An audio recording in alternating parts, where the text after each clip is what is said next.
been a blast. Teenage dreams and neon screens. It was all rad, you know what I mean. Like, you know, it's like whatever, together forever. We're never gonna sever. Laughing, sharing our stories clever. We'll take you back. It's like whatever. Welcome to Like Whatever, a podcast for, by, and about Gen X. I'm Nicole, and this is my BFFF, Heather. Hello. Yeah. So, yeah, I know. I was trying to, I didn't do any. I've been doing my cross stitch. yeah, That's pretty much it. yeah, I fucked it up. nice. Mm-hmm. Yeah, Yeah. It's hard to see. okay. Mm-hmm. I need a lamp. I think I need a lamp. Or I thought maybe I should invent, I should look and see. Do they have an embroidery hoop that's lit? Do you think? And if they don't, That's mine. Don't anybody take that. What, like a book light on it or something? yeah. I guess I'm going to be inventing things later today. You've been trying to invent something the whole time I've known you. Look, if we had invented the thing I wanted to invent, how many 30 fucking years ago, we'd be rich. The beach chair? The beach chair. I know. God damn it. Now they have it. I know. And they have a bed. Mm-hmm. My idea was she was pregnant and whined and cried all the time because she couldn't lay on her stomach. And I said, well, we should invent a beach chair that has a belly area that you can lay on your belly. Yep. And Like the belly- spandex that the belly sits in. Yeah. Because Jessica, your sister, used to dig holes in the sand for me so I could lay on my stomach and my stomach was in the sand. Yes. She loved that. It was so comfortable on my back. Oh my bet. gosh. I bet. See, a chair. And then what happens? 10 years later, somebody invented the chair. They did. God damn it. I know. Wow. I'm pretty sure you even ordered that kit to invent things? I did. Yeah, I thought so. I did. Yeah, Yeah. that's about as far as we got. Yep. I'd be rich right now. So many reasons why I would be rich. So many things. Yeah, that is true. I didn't do that. I should have. Yeah.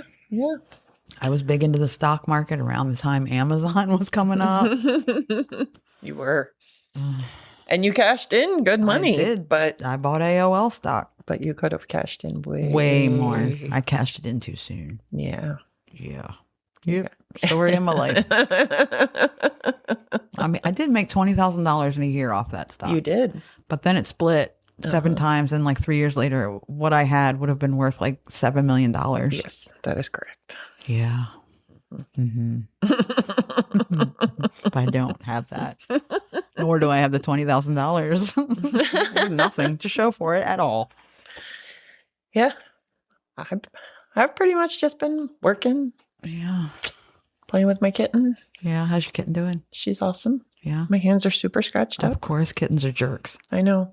I feel like I have to tell people all the time that I have a kitten because I look like I came out of a slasher movie. Yeah. Kittens are tiny jerks. They are, but they're so cute. No, they're not. Yeah, they have to be that cute so you don't kill them. She's so cute. She goes to the vet tomorrow. Kittens. I got a cat that just decides that he's going to scream.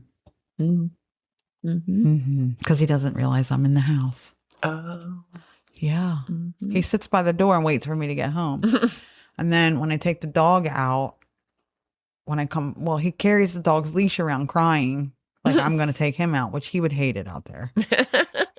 But he cries if he doesn't realize I'm there. If I go to bed and didn't tell him, as if I have to tell him, he just screams until I'm like, oh my God. And I say his name and he's like, what? Oh, there you are.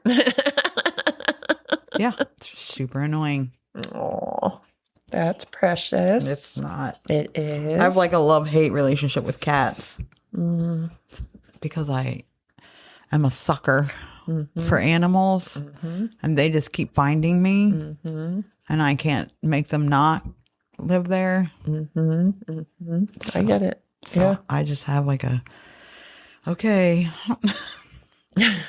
we live here together. Yeah. I did celebrate my daughter's birthday on Sunday. That's right. Yeah. Yeah. We went out to dinner. I grabbed. I saw. Show me. I stalked you. I was like, what? Yeah, you did. Came up that you had like a 50-mile or like a 50-minute drive. And I was like, what the hell is she driving 50 minutes for? And then I was like, oh, yeah. It's her daughter's birthday. Yep. So that was fun. Yeah, that was really fun. Good. Mm-hmm. Next one is my other daughter on Monday. Oh, yeah, Monday. And then my son on Thursday. Yeah. Yeah. You like to you crammed them all in there? I did. Crammed them all in August. Yeah. Smart. Yeah. Smart thinking. It's genius to be 9 months pregnant on the hottest month of the year. 100%. 3 times. Yeah. That was a good idea. Well, at least you get their birthdays all right together. Yeah. I don't think I have anything else. Okay. I guess we'll move on then. Yeah. But before we do, like, share, rate, review. Yeah. Find us wherever you listen to podcasts. Yeah. We are on all the socials at Like Whatever Pod. Yes. We have a website, likewhateverpod.com. We do. And you can email us at likewhateverpod@gmail.com. Yes, you can. Mm-hmm. All right. So this week is my selfishness. Mm-hmm. It's not really Gen X. It is. I can shoehorn it in there as Gen X. But it is. I find it fascinating. Mm-hmm. And none of you else will, because it's a local event. And whatever. I don't give a shit. Just turn it off and listen next week. I mean, she does have her little... I do have the diary today. So you're going to get a diary entry. I don't know. Who knows when I'm going to put that in there. So I guess you're going to have to listen. Or keep shuffling it forward. Uh-huh. But I think you might, if you want to know anything about the area here, if you're ever like, where do they live? What is happening on the East Coast? I'm going to tell you. Mm-hmm. So let's fuck around and find out about the White Marlin Open. God, I was so hoping that's what you were going to say. Yay. It's happening right now. I know. Another year. I'm missing it. I went it. like 5 or 6 years ago. I met one of the guys from Deadliest Catch. I have my picture with him. I just showed it off to somebody recently. Mm-hmm. Yeah. And every year, like, I follow them on Facebook, so I always know it's coming. And then it's like in the middle of it when I'm like, oh, shit, it's happening right now. Yeah. There's been like, okay, so if you don't, I'm going to explain the whole thing, but my attachment to it is because it's here. Right. I have never fished the ocean. I've been in the ocean, but I've never fished in the ocean. Mm-hmm. I used to fish all the time when I was a kid. I know you fished. Mm-hmm. Fishing is kind of a thing here. Mm-hmm. This is what happens when you have an ocean and a bay. Mm-hmm. And ponds and streams. And my uncle loved to fish. My grandfather loved to fish. I had a lot of very good memories with my grandfather in fishing. His boat was like his pride and joy, and he did fish the White Marlin Open once. All he wanted to do was catch a marlin. They got it all the way up to the boat, and it broke the line when it got up to the boat. Yeah. oh, So sad. I'll have to. I can't even imagine what that felt like. I'll have to send the picture because my dad and my grandpa. It's just my mom has one. My dad has one. Like when I was a kid, we used to go down to you can watch the docks. You go down to the docks and they bring the fish in and they weigh them. And now it's a whitemarlinopen.com, I think they have a marlin cam where you can watch the whole thing live, which I have it set right now. I don't have it on, but and you might not find it exciting, but I have a fun story later about how it was super exciting. One year, like edge of your seat exciting. So for more than half a century, the White Marlin Open has drawn anglers, dreamers, and spectators to the sun-bleached docks of Ocean City, Maryland, transforming a small barrier island resort town into the sporting world's most unlikely theater of fortune.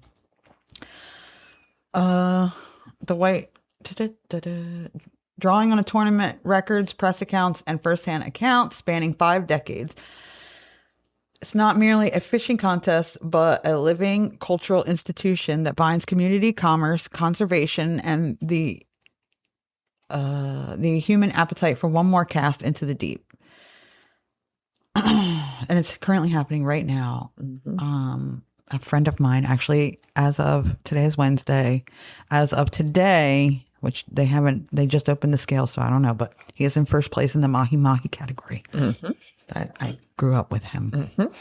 Mahi-mahi are so crazy looking. They are. They're very pretty. They are, but in real life, like, they're so big. And they're they're flat weird little looking. faces. Yeah, they're weird. They're weird looking. Every great story begins with an act of nature, and the story of Ocean City, Maryland is no different. On a warm August night in 1933, a powerful nor'easter drove a wall of surf across the narrow barrier island that separates the Atlantic Ocean from Sinapatuxet Bay. By morning, the storm had punched a permanent inlet through the island, and the geography of the Maryland coast was forever changed. What might have seemed like a disaster was, in retrospect, an act of destiny, because that new channel gave fishing boats a protected, navigable passage to the open sea, and it set the stage for everything that followed. I did not know that. Yeah, that's how the inlet in Indian River became one, too. Very cool. Or was that 62? No, I think I'm sorry. Anyway.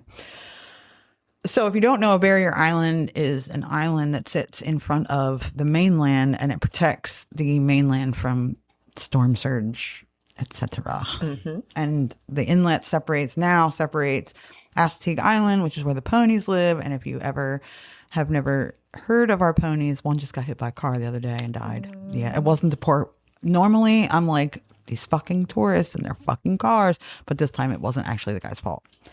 Oh, really? Yeah, he was not even going 25. And he let one go through, and then he saw one and it passed, and he didn't see the other one, and it came running out, and he hit it and killed it. Yeah, and it was one of the younger ones too.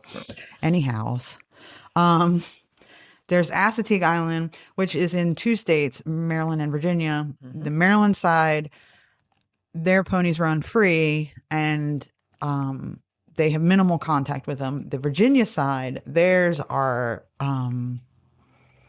kept on their end and are looked after by the Chincoteague volunteer firemen, who last week, I think it was, had the pony swim, and they swim them and they auction them off, and then they swim them back over, and they have a whole herd, and they take care of the herd, and da-da-da. Yep. I was just in Assateague a few years ago. I fucking love Assateague. It's so cool. Like, you're just driving and there's a horse laying on the shoulder, just Staring chilling, at taking you. a nap. It's very beautiful. It is. It's a beautiful national park and a state park. There's 2. It's a federal park. Yep. And state. The state so park it costs like $25 to get in there. Yeah. If but not you more. can camp right on the beach there. I camped in Chincoteague in my 20s. Yeah. In Assateague, you go on the oversand part, and if you go way down, like where the drive on, you go way down. They have camping there. Oh, okay. But it's a very cool island. There is a road on it that is all crumbled up. That used to be, they were going to develop it, and then they changed. A hurricane or something took it all out, and they were like, never mind. But we have wild ponies. They're pretty cool. They are. The promise was apparent almost immediately. A reporter for the Baltimore Sun, visiting the fledgling resort town just 2 years later, surveyed the possibilities with the optimism of someone who could smell salt air and opportunity in equal measure. He predicted in print a rosy future as a center for sport fishing. He was not wrong. What he perhaps could not have predicted was the scale, the millions of dollars, the hundreds of thousands of anglers, the presidential proclamations, and the global television audience that would one day be drawn to that sliver of Maryland shoreline.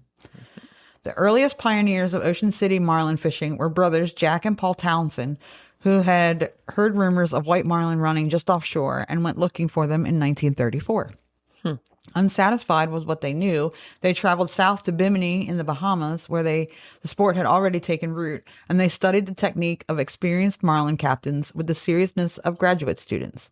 They returned to Ocean City with legendary Captain Bill Hatch, outfitted their cruiser, a boat they had christened the Jackpaw, in combination of their own names, with outriggers and heavy tackle, and in August 1935, they brought 4 white marlin through the storm-born inlet. 4 fish, but they might as well have carried back 4 pieces of the future. What followed those early catchers was a gathering momentum that the Townsends could scarcely have imagined. On July 29th, 1939, they had a fleet of Ocean City captains made history by landing 171 marlin in a single day. Ooh. The largest single-day billfish catch ever recorded.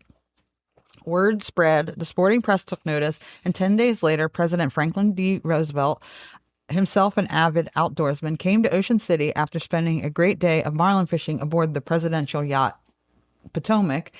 In a gesture as casually as it was consequential, he bestowed upon the town the title that it carries to this day, the White Marlin Capital of the World.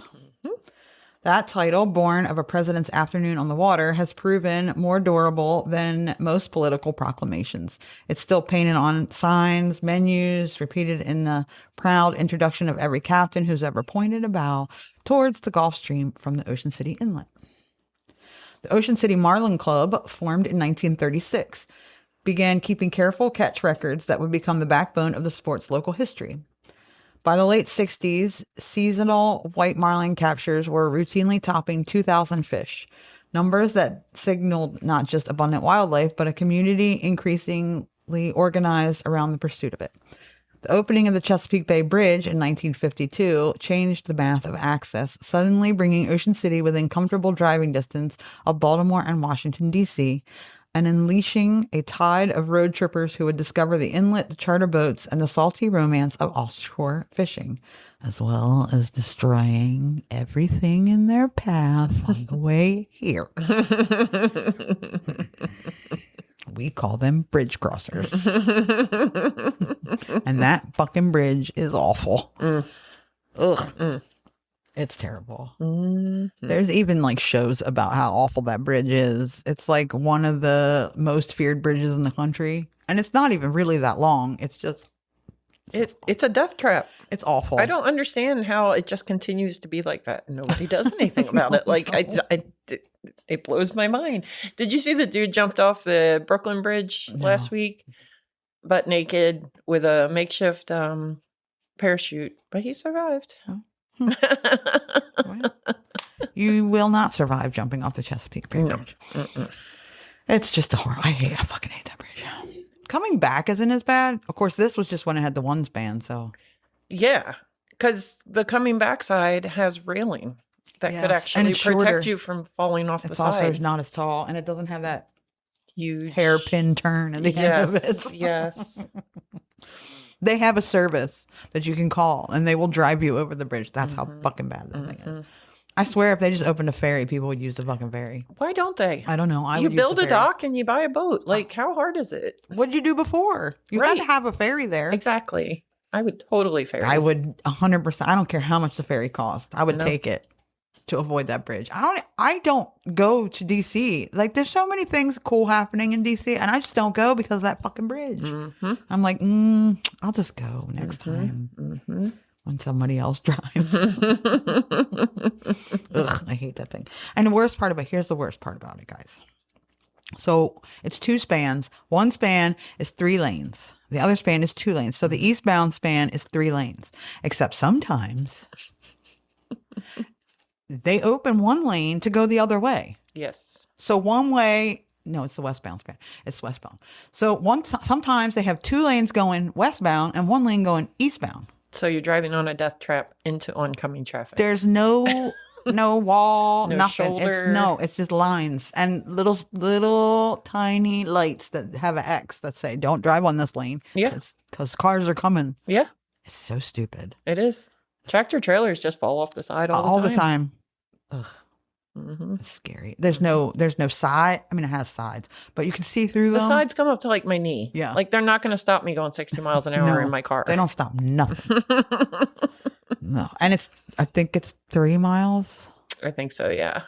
Yeah. It isn't very long, but it feels like it takes forever. Are on it forever. And then sometimes there's so much traffic that goes back and forth because it does take people it's the direct route from Washington, D.C. It's Route 50, which Route 50 starts in Ocean City and ends in Sacramento, California. So. Yeah. My scariest, the time I was most fearful, the trauma that I think of when it comes to that bridge. Right. When my kids were little, I homeschooled them. And I had created back then, it was the Yahoo groups, and I had created a field trip group, and all the homeschool moms belonged to the group, and I would plan field trips and we would go. So we had planned a trip over to the Maryland Renaissance Fair one year. Mm-hmm. And you know me in directions. I have no idea how to get anywhere. None whatsoever. So it never occurred to me I had to drive over the bridge to go to that. So we're driving a convoy. Like I have like 6 minivans behind me and we're all driving and I start seeing signs and I'm like, oh dear God, like I'm in it now. I have to do this. Like previously, I don't even know if I had ever driven on it. Yeah. Like I always had whoever I was with drive.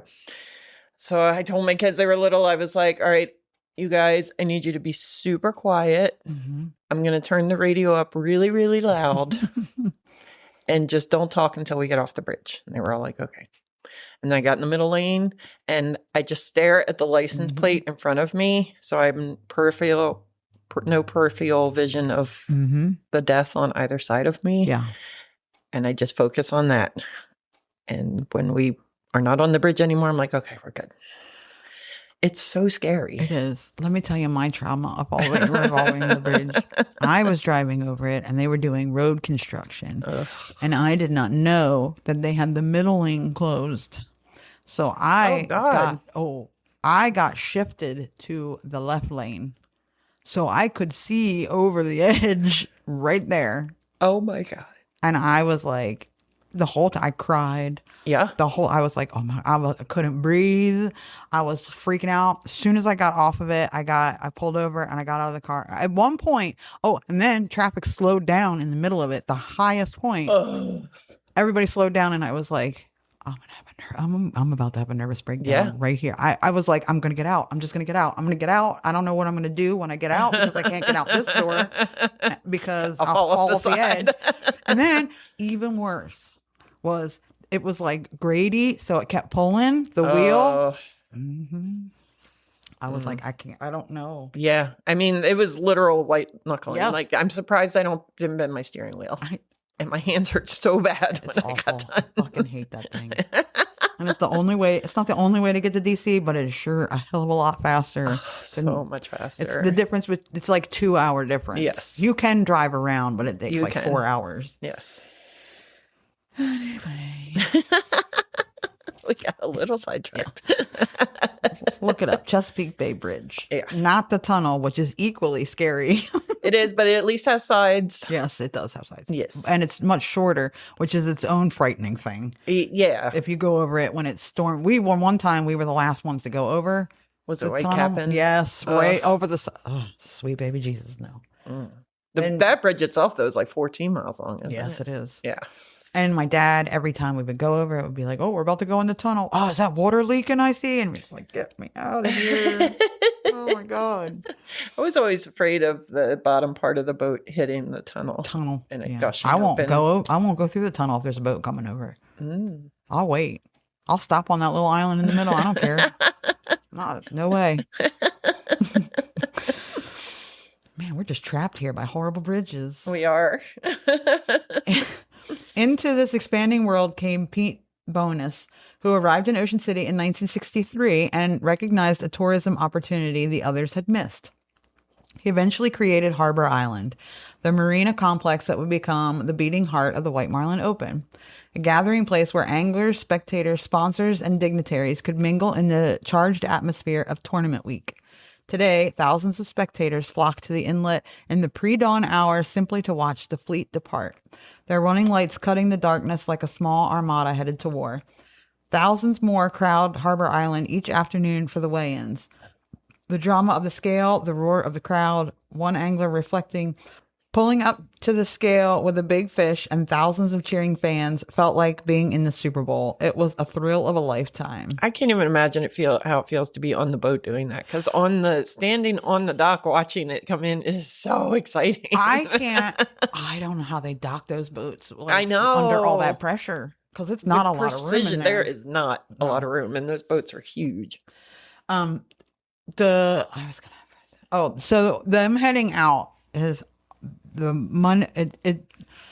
I'm going to tell you later, but it used to be Monday through Friday was the tournament. You fish 3 of the 5 days. They did expand it. Last year they had expanded 2 days because we had a tropical storm or something come up. Now they have permanently added a 6th day. You still can only fish 3, but they did add Saturday now. Monday, first Sunday night is the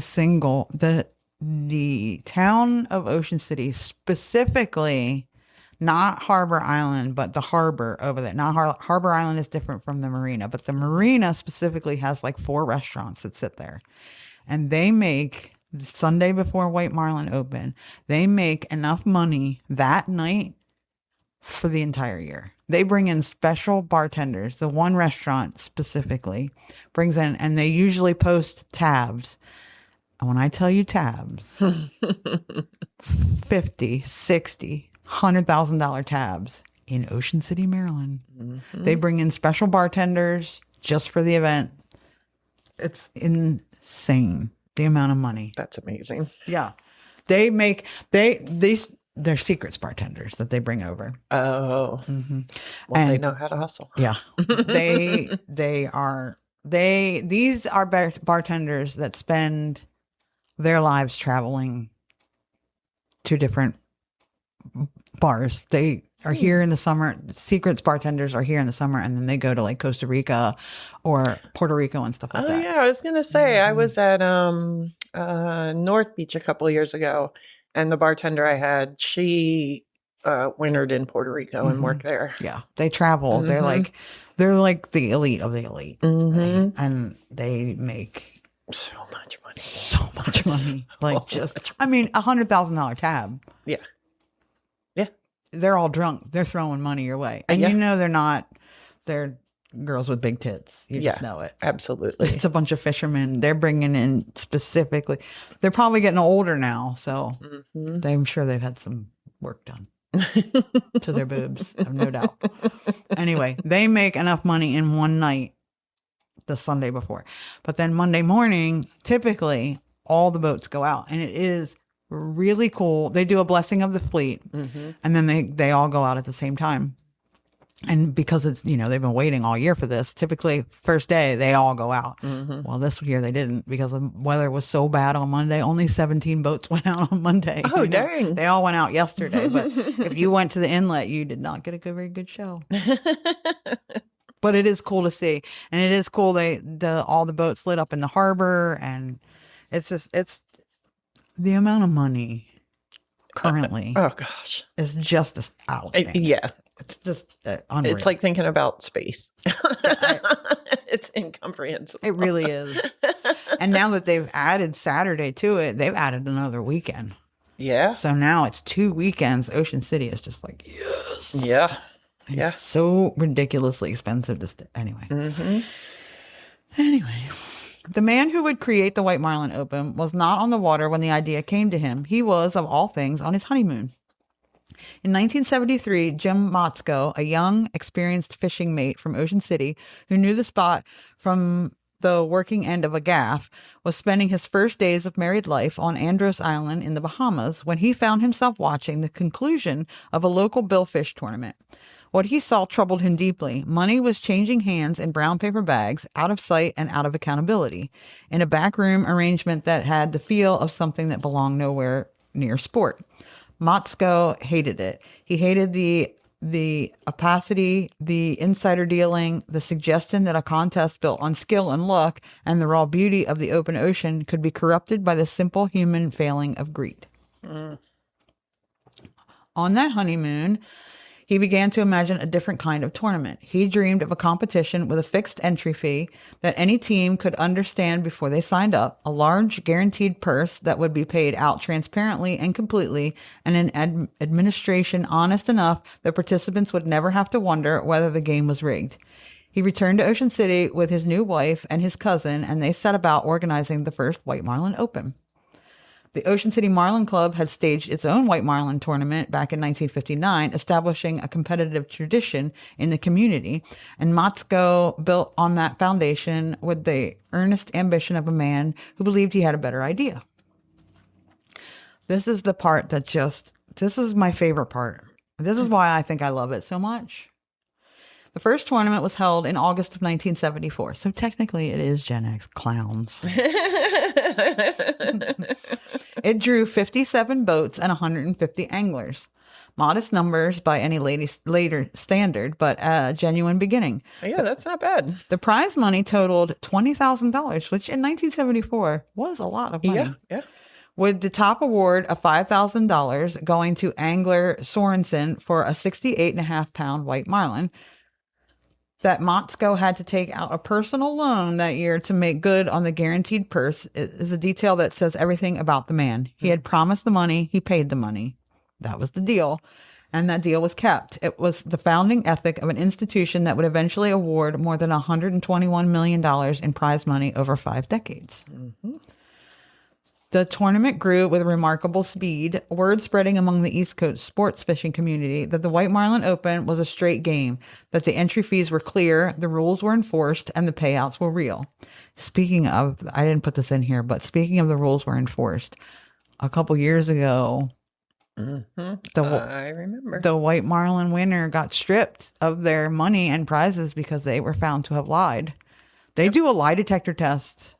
Sunday, like this year, it's on Sunday. I saw the schedule. They don't play around. They man. do not play around. It is all above board. Integrity is everything with this. They said that you can't put your lines in till 8 in the morning. They said they put their lines in at 8 and they had done it at and it was literally 2 minutes to 8 that they put their lines in. Why not wait the 2 minutes? I don't know if it was they didn't realize it wasn't. I don't know what happened, but you threw away, and it was $4 or $5 million that they lost. Mm-hmm. And then what they end up doing is, I don't know if I say it later, but then that money if you don't win of course, the White Marlin is the top prize. Yes. If nobody gets a qualifying marlin or something like that happens, then it trickles down to the other. Ooh. Oh, they give out the money every year. It's not held over or nothing, but it's given out. So bad luck for those guys, but everybody else got the money. The tournament grew with remarkable speed. I said that, did I not? Yes. That's right. Okay. Boats and teams multiplied year after year. The prize structure evolved into a sophisticated added entry-level system offering more than 45 different tiers of participation.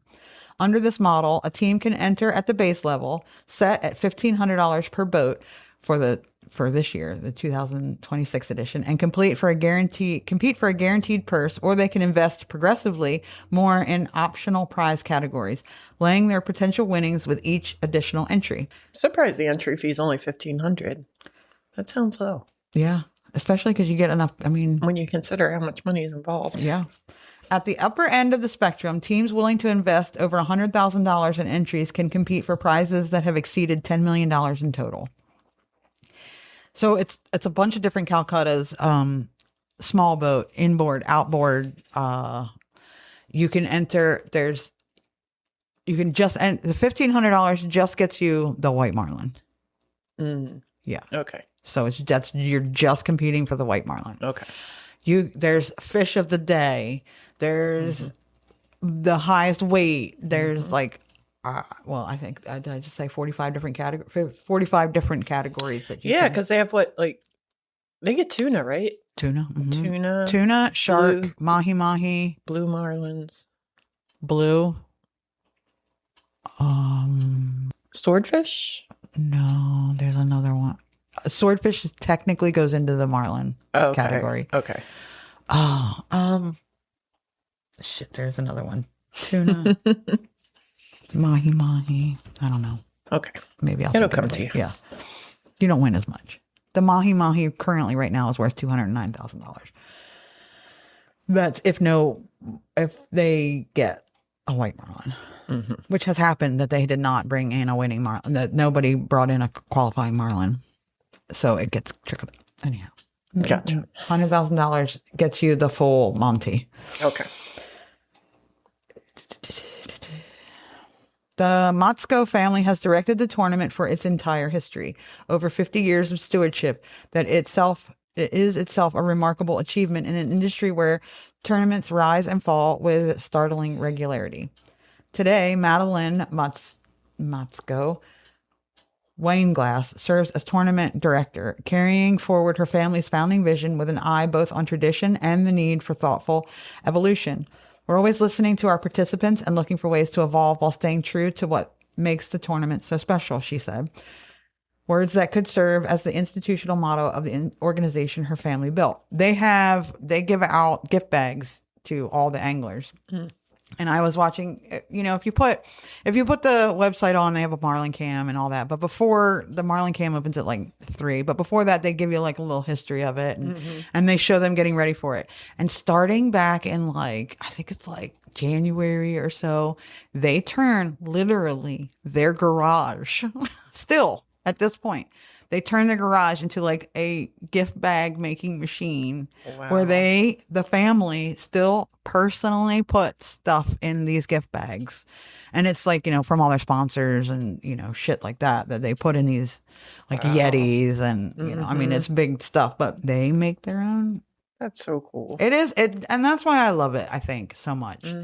Like, we'll see how big it has gotten now, but I mean, for fuck's sake, Michael Jordan is here. And came in second last year. Yeah, and last year I asked my youngest and her boyfriend to take me to the White Marlin, and the day I wanted to go was the day he brought his in. Yes. Damn. Because he came. I He know. doesn't usually. I know. They have a rule, so you can I go won't out. let them live it down. You can go out anywhere. They expanded their harbors too, so you can go anywhere from somewhere in New Jersey down to somewhere in North Carolina. You can go out of any port. Oh. You have to bring the fish back to Ocean City. And though. his boat docks in Ocean City. I've seen in his West boat. Ocean City. Yeah, it's Yep. hard for his boat to get in there. So what happens is because it is a small area for them to get in, and his boat's so big. You can get it there. You can drive it. You can boat it. You can every year you can wheelbarrow it. And a lot of boats don't try and get in there. They bring them in. They drive them in and bring it to the scales. You have to have it. The fish has to be there by 9:00, and it has to come to Ocean City. I've seen them drive it. They had a couple yesterday that they drove on. And then they did have this one kid, and it was so fucking cute. Like 2 years ago, I think it was.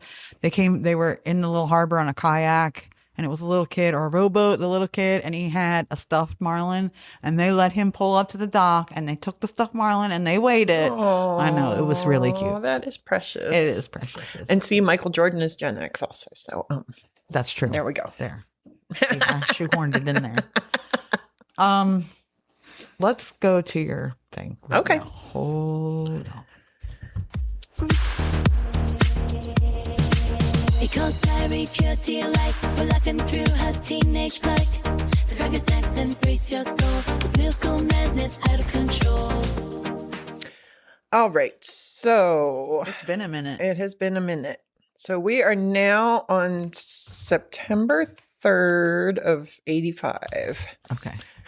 And did I do the quick 3 entries where I started 7th grade? No, I don't think so. All right. So September 3rd, I started 7th grade. Ugh.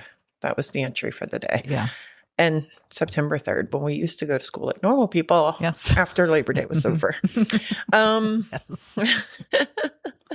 My daughter told me today, a friend of hers, I think Tennessee or something, their kids started today. Florida goes back early too. Arizona does. I'm sure Arizona's already in. That's crazy. Yeah. It's too fucking hot. I know. But I think the year ends before the summer gets real. I don't know. I mean, either way, it's summer at It's- some point. Yeah. And it's Arizona, so it's hot. It's always hot. Yeah. So I'm going to do all 3 of these because they're short. So September 16th, so 13 days later, today I saw the Milky Way. Oh, yes, you can. That was very exciting. And I is. still very much enjoy seeing it Yeah, when we it's can. very, very cool thing Yeah. to see. And then September 18th, so just 2 days later, Uh-huh. tonight, when I was practicing my flute, I saw a falling star. Get out. And I actually remember that. I remember sitting in my bedroom practicing my flute because I lived out in bumfuck nowhere, so there was no light pollution. Right. And I just looked out my window and there it was. Yeah. So I'll never forget. Mom and I were coming home from an Eagles game, and it was a meteor shower. oh, And the whole way, because you have to go through, like it would take 3 hours to get home from an Eagles game. And it was like a Monday night game, so it was in the middle of the night. And there's no lights, some parts of it. And I mean, I'm driving and I can see them. all over everywhere. And one, I'm not kidding you, streaked all the way across the windshield. And I was like, wow. I don't know what happened, but she couldn't see any of them. And she was getting so pissed off. Every time I was like, wow, did you see that one? No. Where was that one? I was like when I tell you went from one side of the windshield to the other in like a fireball, as if it was about to land in front of us. It would have been impossible to miss. And she was like, no, I didn't. Oh, if you ask her still to this day, she gets pissed off about how she did not see a single one. And I was just like, oh, look at that one. Oh, look at it. And then she just was like, stop telling me. I was like, okay. Be excited in silence. Yeah. I'm so sorry, Al. Keep my shooting stars to a minimum. Mm-hmm. They're literally everywhere. The sky is literally falling right now. I'm starting to become concerned. That's how many that there are. Like maybe we've passed into a place we shouldn't be with this many of them happening. Speaking of space, did you see that SpaceX crashed into the moon? I heard it was going to. I didn't watch it. Yeah. I didn't see it. They said it probably made a 16-mile wide, or maybe it was deep. Yeah. I don't know. Some kind of huge crater. Musk destroying stuff. Yeah. NASA said they didn't mean for that to happen. Oops. But they said it gives them, it's the silver lining is they get to learn so much more now. Well, yeah, they busted a piece of it off. They broke her open. Now it's going to come hurtling toward us. Great. Mom might see that. I don't know. Probably not. No. All right. To understand the White Marlin Open is in part to understand a financial architecture unlike anything else in recreational sport. The tournament fishes 6 species: white marlin, blue marlin, swordfish, yellowfin tuna, dolphin, known more commonly as mahi-mahi, and wahoo. Wahoo was the one I couldn't remember. They weighed a wahoo when I was down there. That's like a little bitty fish compared to all the other ones. Each species has its own prize categories, and the totals that accumulate across all of them can reach figures that strain ordinary comprehension. Since the inaugural event in 1974, the White Marlin Open has awarded more than $121 million in prize money across more than 16,000 registered boats and more than 120,000 individual anglers. The cumulative figure is not merely impressive, it is, by the official record, the largest prize money payout in the history of any type of fishing tournament on Earth. Wow. Mm-hmm. The rules governing which fish qualify for the scales are precise and unsparing. White marlin must weigh at least 70 pounds and measure a minimum of 70 inches from the tip of the lower jaw to the fork of the tail. Blue marlin must measure at least 114 inches. These thresholds exist not as arbitrary gatekeeping, but as a meaningful conservation tools. They ensure that the fish brought to scale represent genuinely large, mature specimens, while smaller fish are encouraged to be released alive. Mm-hmm. The system, there's a big point system for how many you catch and release also. They win a prize for how many get caught and released. Okay. Because when you watch them come in, they'll have like they have flags that they fly, what fish they've caught, and they'll have like a whole line of blue, and they're upside down because they released them. The system is designed so that catching a marlin is not enough. What matters is the size of the fish and the weight on the scale, a standard that simultaneously drives competition and protects the broader population. The 2025 edition of the tournament offered a vivid illustration of both the scale and the drama of modern White Marlin Open. With 282 boats and more than 3,000 contestants, the event paid out a total of $7.24 million in prize money. The top individual prize, $3.914 million, went to Dan Goff, fishing aboard the Billfisher out of Ocean City, for a 72-pound white marlin that edged out the field by the slimmest of margins. Just 1 pound away from matching that winning fish was a 71-pound white marlin caught by Trey Cricket McMillan aboard Michael Jordan's famous yacht Catch 23. Mm-hmm. For that single pound of difference, McMillan's team collected $389,000 rather than the nearly $4 million. Not that Michael Jordan really needed it. Gap. Oh, okay. A gap of extraordinary proportions determined by a number that could fit in the palm of your hand. The tuna category has produced life-altering payouts in recent years. In 2025, Jonathan Kincully, fishing aboard the Seahab, landed a 188-pound yellowfin that earned $764,000, a sum that would take the most working Americans several years to accumulate, delivered in a single afternoon at the Harbor Island scales. These are numbers that illustrate why the White Marlin Open has come to occupy a singular place in the sporting imagination.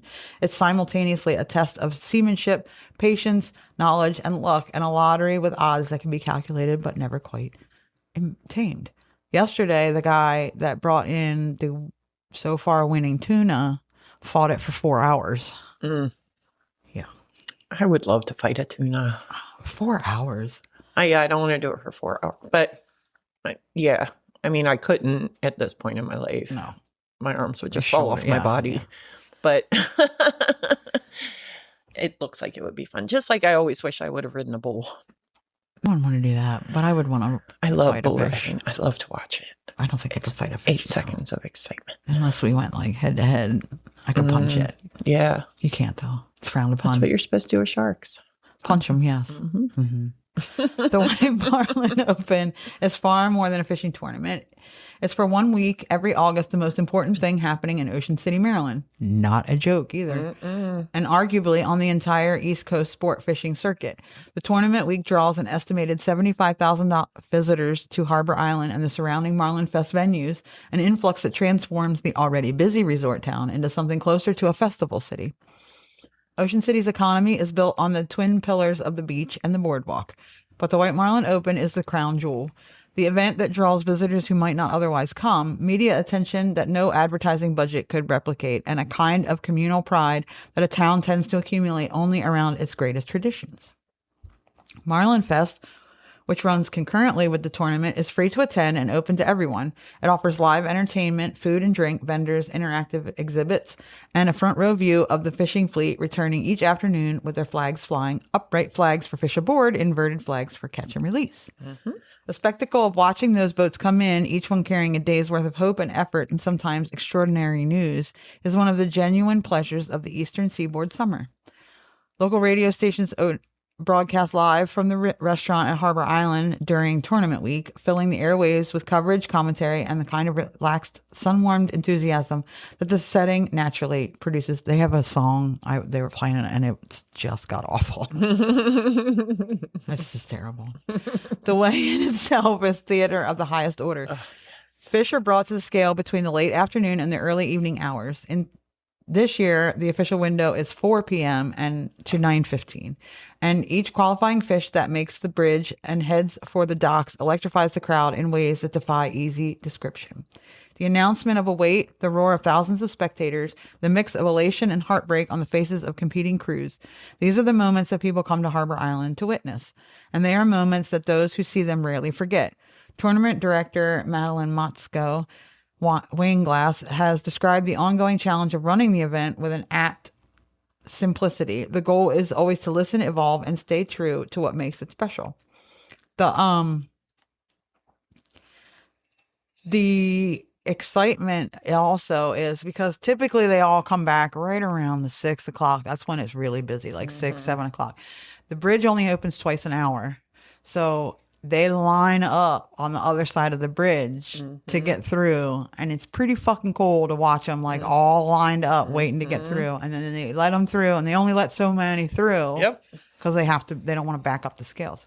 But the other exciting part is the fishermen are radioing in some of the stuff, so they'll catch wind because the blue marlin is the White Marlin capital, but the blue marlin is what brings they are big fish. Yeah, I was going to say, because that's huge. The excitement. So they'll say, we have heard that there is a blue coming in. The blue marlin has very different rules than any of the other fish also. Because it takes them so long to get them in to the boat. I think 3 o'clock is the cutoff time where they have to start heading in. But if you have a blue, they will keep the scales open until you bring it in. Wow. As long as it was hooked by 3 o'clock. They will wait until the scale all night if they have to for you to bring it in because it's that unique. Special. And they fight them for 6-7 hours long. They fight these fish. The history of the White Marlin Open. This is going to go on forever. I just know it. A history of records set, records broken, and records that seem unbreakable. The story begins humbly with Vince Sorensen's 68.5-pound White Marlin in 1974. Nearly 50 years later, the numbers have grown. The modern era of landmark payouts began in earnest in 2022 when angler Jeremy Duffy brought a 77.5-pound White Marlin to the Harbor Island scale and walked with $4.5 million. Remember that one too? A figure that set what was then a world record for the largest prize ever awarded for the catch of a single fish. It was a record that stood for exactly 1 year. The 50th anniversary, held in 2023, produced a moment so dramatic. And it was. I know. All you out here who don't fish are just like, this is the lamest thing ever. But it was so fucking exciting. So exciting. And it received the examination in the section that, but for purposes, the final day, it was the final day, last day. Angler John Oles, fishing aboard the floor reel out of Ocean City, brought a 640.5-pound blue marlin measuring 118 inches to the scales and collected $6.2 million. Ooh. Instantly becoming the world record holder for the largest prize ever awarded for a single fish caught in any fishing competition anywhere on Earth. It was a record that obliterated the one that had stood for barely 12 months. The years that follow, it was the next year, that was the big blue. The next year was the really exciting, where the very last boat, the very last fish weighed one by like a tenth of a pound or something. It was like razor thin. And these people who had spent, and it was like 9:15 at night, 9:30, something. They got it in, it must have been 9. And it was like this, they had a shark on board too. And it was just like, they raised that thing and it was just, I mean, somebody had gone all fucking week thinking they were going to win $4 million. Yeah, at that point, you're like, I got this. Yeah. I mean, nobody's going to show up now. Very last boat. Crazy. The years that followed have continued to produce extraordinary stories. In 2024, Lance Blakemore, a dairy farmer from Horsehead, New York, a man whose daily life involves more Holstein cattle than offshore waters, came to the White Marlin Open aboard the Stonecutter and caught an 897.5-pound blue marlin. It was his first billfish ever. He won $520,000. In 2025, Drew Ossamer, fishing aboard the Barbara B with only one previous billfish to his credit, caught a 929.5-pound blue marlin in his first White Marlin Open appearance and earned $1.2 million. I bet that makes those other anglers salty when somebody comes in that first time. It's like when you go to Old Lady Bingo and you totally don't belong there and you don't even want to yell bingo when you got it because you know you're going to get attacked. Man.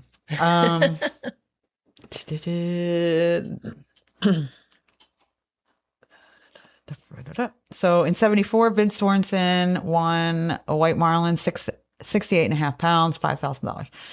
2022, $4.4 million for the White Marlin at 77.5 pounds. My dad, actually, when he caught his, was in first place for like 3 days. Oh, man. In 2023 was the 640.5, $6.2 million blue marlin, White Marlin. Last year's winner. No, I don't have that one, but it was like 4 million, I think. If the White Marlin Open had a scriptwriter, the 2023 edition would be the scriptwriter's masterpiece. A 5-act drama played out over 5 fishing days. Well, that was it.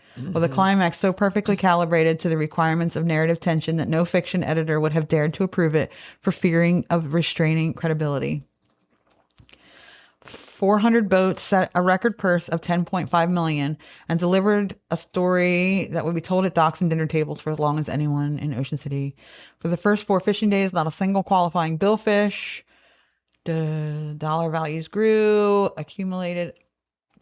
The final day approached. The crew of the Rochambeau out of Ocean City found themselves in a position of almost surreal potential. Their angler Rusty Shriver held the heaviest tuna in the $50,000 winner-take-all entry level, a formidable 215-pound big eye.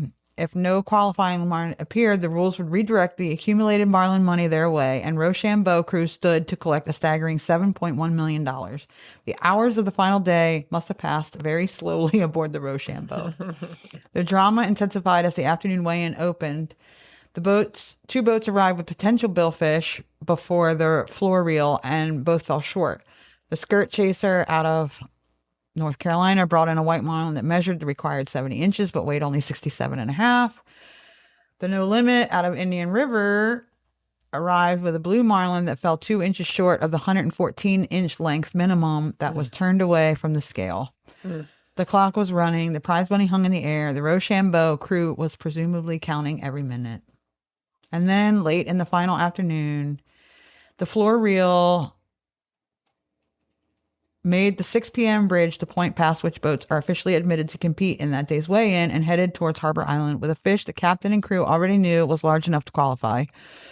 That was the blue marlin. It had measured in 118 inches in the boat. When it reached the harbor scales, the crowd already knew something because they had been talking about it all fucking day. 640 pounds. The only qualifying billfish of the entire tournament. $6.2 million. That's crazy. The Rochambeau's extraordinary tuna run was not without reward. The crew collected $1.7 million for their tuna. But man, can you imagine? So sad. I'd already had that money spent. Oh, fuck yeah. There's something about the White Marlin Open that has always drawn people who are famous for other things, athletes, musicians, chefs, and entertainers who leave their unusual world behind for a week and go looking for billfish off the Maryland coast.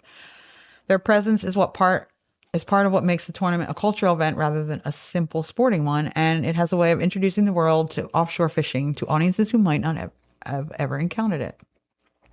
No celebrity participant has done more to raise the public profile than Michael Jordan. The 6-time NBA champion and global basketball icon has made his 82-foot Bayless sport fishing yacht named Catch 23 a play on both his jersey number and the classic novel, a regular and increasingly formidable presence at the tournament since 2019. Jordan is a genuinely serious angler, not a casual dabbler, and his boat has consistently competed in the heaviest entry levels. Jim Motzko, the founder, speaking about Jordan's participation, captured the phenomenon with characteristic directness. It gets us attention. There's no question about that. You'd be surprised at how many people are asking me if Michael Jordan is coming back this year. People who are not fishermen, they're just curious. In 2025, Catch 23's angler Trey Cricket McMillan caught a 71-pound white marlin, 1 pound from matching the tournament winner, and nearly $4 million. The boat is registered and is here for the 2026 edition as well. It was really cool too because they knew they had a marlin because it was radioed that they knew the Catch 23 had a marlin, and so everybody was like at the scales like, oh my god, because they'd had caught before, but they trucked it over. So when it showed up and Michael Jordan was on there, I mean, the crowd went insane. And to his credit, he did. There's a set team that weighs it, and they have been there for fucking ever. And he did go and shake all of their hands and talk to them. And you could see, like, can you imagine the pressure? I mean, there's a lot of pressure to begin with because these are $4 million fish that they're pulling off and whatever. But the pressure of having Michael Jordan sitting there while you're trying to pull this fish. And then having to be the guy who told him he's a pound short for winning. Well, I'm not going to tell him. Shh, don't tell him. Wade Boggs, the 12-time Major League Baseball All-Star and Hall of Fame third baseman whose career spanned the Boston Red Sox, New York Yankees, and Tampa Bay Rays, was a White Marlin Open competitor as recent as 2015. Part of a long tradition of professional athletes who find in offshore fishing the particular combination of skill, patience, and unpredictability. The country music legend Roy Clark, a beloved figure whose guitar playing was as natural to him as breathing, was an avid fisherman and a White Marlin Open participant before his passing in 2018. And in 2019, the same year Jordan made his tournament debut, celebrity chef Emeril Lagasse brought his considerable personality to the competition, visiting local restaurants, including Crab Alley and Sunset Grill. Sunset Grill is the one that has the big tabs. Sunset Grill is the big money. They bring in special liquor just for this. And when I tell it, I mean, I'm not kidding. I've seen the tabs, $100,000 tab for one night, for just one dinner. Them sitting there drinking all night. Yeah. Yeah. Phew. $1,000 bottles of champagne. Perhaps the most compelling celebrity story are not the ones involving famous names, but the 897-pound fish. So what I really want all this to say, not just about fishing, that is the exciting part. It would be a significant omission to discuss the White Marlin Open solely in terms of prize money and competitive drama without acknowledging the conservation ethic that has always been woven into its identity. I don't want y'all to think that I'm just callous and we're out here killing fucking fish for no reason. From its earliest years, the tournament has operated with the understanding that the resources it celebrates, the white marlin, the blue marlin, and the billfish of the Atlantic, is finite and deserving of stewardship. The rules reflect this understanding in practical ways. The use of live bait and live bait teasers in pursuit of billfish is prohibited. A restriction designed to promote both sportsmanship and conservation by ensuring that the angling method employed are those of skilled practitioners rather than those who would simply put a living creature in harm's way to maximize their catch. The number that result from the culture of conservation are striking. In 2023 tournament, the same edition that produced the world record $6.2 million payout, 605 billfish were caught during the course of the week. Of those, 602 were released alive. That is a release rate of more than 99%. Achieved not through compulsion, but through the tournament's prize structure, which rewards the landing of a single qualifying fish far more than it rewards the indiscriminating killing of many smaller ones. Quality, not quantity. Yes. The result is a competition in which conservation and competition reinforce rather than undermine each other. The White Marlin Open's partnership with the Billfish Foundation has deepened the tournament's conservation credentials considerably. The Billfish Foundation has issued more than 250,000 tags and recorded more than 50,000 releases globally as part of its ongoing effort to understand and protect billfish population. In 2024, the Billfish Foundation launched what it called the Skilly Project, its largest ever white marlin satellite tagging mission based out of Nantucket, which uses cutting-edge satellite tags to track white marlin migration patterns in partnership with the University of Maine's Pelagic Fishing Lab and a roster of sponsors including Viking, Valhalla, Costa, and Yeti. The data gathered through these efforts has the potential to inform fisheries management decisions for years to come. The charitable dimension of the tournament extends beyond the ocean and into the community in ways that are easily overlooked amid the drama of the competition. Each year during tournament week, between 1,500 and 3,000 pounds of fish are donated to the Maryland Food Bank and local organizations, including Diakonia, a community service organization on the Eastern Shore. I cannot stress enough that the majority of the fish are donated. Yeah, I learned that from you a couple years ago, and Yes. I was really happy to hear that. And it gets distributed out to the local community and then onward. But like yesterday, the guy that got the really big tuna was like 100 and some pounds, donated it. So in the food bank right now, there is 108 pounds of prime tuna, mahi, prime fish. So it is, Yeah. and the lady does it right at the dock. You watch her cut it down and break it down, and she's fucking amazing. Butch Longenfelder of the Maryland Food Bank has described the impact, which figures that they put generosity in context. The donation from the anglers during the course of 1 week is the largest fish donation the Maryland Food Bank gets every year. The fish move from the docks to local food pantries within 24 hours of weigh-ins, a logistical achievement that speaks to the organizational capacity and community commitment of the tournament's administration. Yeah, that's wild. The Yep. logistics of it all. Yeah. Wild.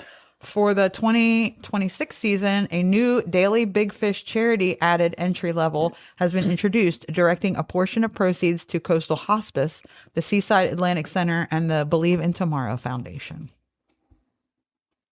I love the science part of it. Like, that's really cool that they're using it for that, and obviously the food bank stuff. But yeah, It's cool. it is. It's a lot goes to charity. Yes. It's not just and that's It's one not of just a bunch of rich people going out and catching fish. exactly. Yeah.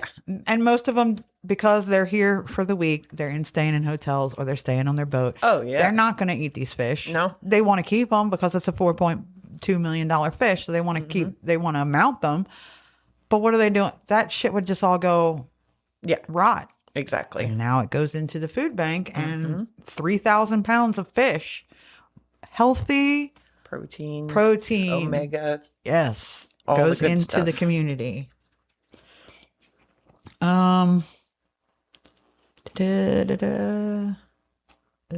This year it runs from August 3rd to the 8th at Harbor Island. I should really not. Hold on. There's 334 boats today that registered, up considerably from the 282 that competed in 2025. It's among the largest. The projected prize money sits in the range of $9.9 to $10 million, which would place the 2026 edition among the top payouts in the tournament's history. The stakes have never been higher. The most significant structure of innovation of the 2026 edition is the introduction of the Fish 3 of 6 format, which allows participants' teams to choose any 3 of the tournament's 6 days. Usually it was 3 of 5, rather than committing to a fixed schedule. This change was inspired by the difficult offshore conditions that forced weather extensions in both 2024 and 2025.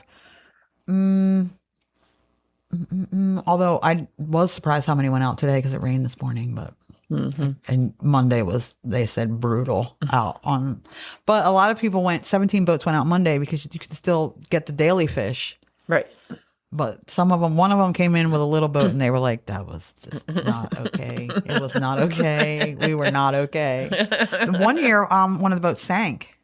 Yeah, out there they had an issue and fishermen came from all over to help them and pulled the fish in and took the guy who caught it in and had it weighed for him. Aww. Yeah. But can you imagine watching your whole, not just, and it was like in the beginning of the tournament too. So it was like, you had the whole, all these people pay money into it. Yeah, it's $1,500 is the lowest, but most of them pay. Well, not only that, higher. a day of fishing is incredibly expensive. there's- Even if you're just going out on a little boat fishing for Typically little what fish. they do is they'll charter. So the rich people charter these local boats, and that's when they make all their money too. You know, they book them year in advance, if not 2 years in advance. Some of these, I'm sure they have regulars that especially boats get 'em that every have year. won in the past. Yeah. Because what actually happens is, so everybody pays in.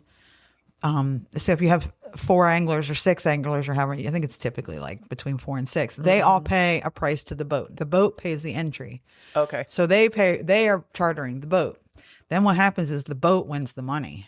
Right. So everybody on the boat gets a piece of that. Then the boat takes what they need out and they get, whatever. And then the anglers all split the rest. So if you're the angler that caught it, you're splitting your money, but still $4 million. Well, it's like bartending with 6 bartenders. You pull your tips. Yeah. That's what it is, So you're all excited. You can't. My mom got disqualified because nobody else can touch the rod. I was going to say, don't you have to be the only one You can to be reel the it only in? one that touches the rod. And that's why I wouldn't even want to attempt at this point, because I would like to get out there and catch one and then reel for like a minute and be like, okay, now never somebody mind. take over. And not just in the White Marlin, but I kind of feel like that's etiquette in that Anywhere. sort of fishing anyway. Like if you can't bait your own hook, then you don't need to be fishing. Yeah. It is. It's there's and like that their rules are no joke. Like my mom was disqualified because my dad had to help her. He didn't even touch the rod. He grabbed her arm and was moving her arm, and he was, so she was disqualified. He was in first place for like 3 days, but this was like in the early 80s. Yeah. They're also introduced a new non-sonar division designed for boats that do not use omnidirectional sonar technology. This division acknowledges the growing gap in technology capability between the most sophisticated sports fishing vessels and those that rely on more traditional navigation and fish finding methods. I wouldn't have guessed that there was anyone that didn't use that. It creates a level competitive field for anglers who prefer or can only afford the older ways of doing things. The small boat division has also been updated, now encompassing vessels 40 feet and under, broadening access to the competition for a wider range of boats and their crews. Among the 334, Michael Jordan's Catch 23 is there. And he also has his private plane is in Salisbury. Everybody has photos of that coming in. Anyway, yeah. When I was a kid, we would go down and watch, and it was not quite that exciting because it wasn't millions of dollars, but it's always been my favorite thing to do. I haven't been down there in decades. I was Mostly going to because ask you if it's I would be able to get you to go, but I don't know fucking because too many people. crowded. Yeah. Like maybe you could get away with going like tomorrow. Probably won't be so bad. I think I went on like a Wednesday. Midweek's probably not bad because typically they all go out on Monday. Then they scatter in through the midweek, and then when it was 5 days, then they would all go out on Friday. This year they'll probably all go out on Saturday. I don't know. I don't know what the weather is going to be like this year either. I don't know. I've always been partial to it because it happens here. Yeah. It's exciting. I love fishing. I haven't been fishing in a very long time. My uncle liked to do it. I don't think he ever went out for the White Marlin. But my grandfather did. They got it right up to the boat, and it broke the line. It's very heartbreaking. Makes me so sick every time you say And that. he died the next year, so he couldn't go again. Yeah. I mean, I was surf fishing once and brought in a flounder that I knew was going to be big enough. And when it fell off right at the edge, I jumped in the water and threw that fish up in the sand. So I can't even fathom losing that. Yeah. And they fight these things. The biggest blue that they ever brought in was over 1,000 pounds. And that guy fought that thing for like 6 hours. How does one human being fight a 1,000-pound beast? And this was for 6 hours. This was in I want to say it was the 90s too. It was a long time ago. So they didn't have fancy equipment. Less fancy equipment. They didn't have the big boats. They had to end up dragging it in because it wouldn't even fit in the boat. That's how big it was. Which the problem with that is now you're dragging a dead, bleeding giant fish behind a boat, and they're out like 100 miles. So you're every shark and their brother. I was going to say, I'm surprised it wasn't like a V of just hundreds of sharks. You're calling sharks from like, I don't know. That was Maine. the safest time to swim at the beach ever because all the sharks were following like, that boat. What is this guy doing? Holy shit. Yeah.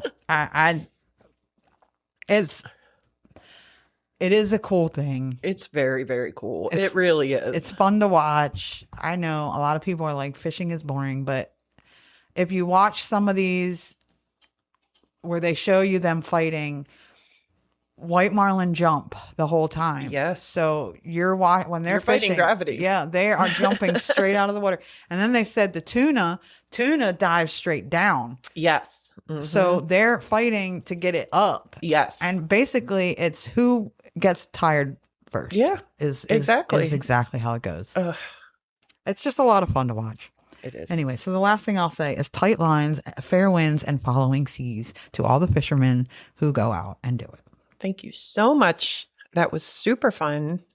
I'm really glad that now I want to go. I'm like, well, I did do an event last night, so I could leave work early on Friday and I could head down. That's why I want to know if I could get you to go, but I don't think I can. I don't know. Okay. Well, I'll get back to you on that. Okay. It's just so crowded down there. It is. If we had a boat. Yeah. I don't have a boat anymore. Yeah. In my dreams. Yeah. we could go. But anyway, that's a piece of my childhood Yes. that continues on. And once we get done here, I'm going to load the camera up so we can see if anything exciting has happened. Yes. And sometime check it out, White Marlin Open.com, I think is what it is. It's Marlin Cam. And it's really cool because then you can actually see kind of like what it looks like here if you're not from here. Yeah. And yeah. you can see like they'll show them coming through the bridge. And if you're ever curious about what we talk about, you can see the cams and all that. And Yep. they have the boardwalk in the view, and you can see Assateague, and maybe a little pony will be over there. I don't know. Yep. Yep. Anyway, Thanks for listening. Thank you. Thanks for indulging me. You can find us wherever you find podcasts. You can find us on all the socials. So like whatever pod. You can find our website, likewhateverpod.com. You can send us an email about how boring you think fishing is and how you cannot possibly imagine that people would be on the edge of their seats for a fucking fish. To likewhateverpod@gmail.com, or don't like whatever. Whatever. Bye. Take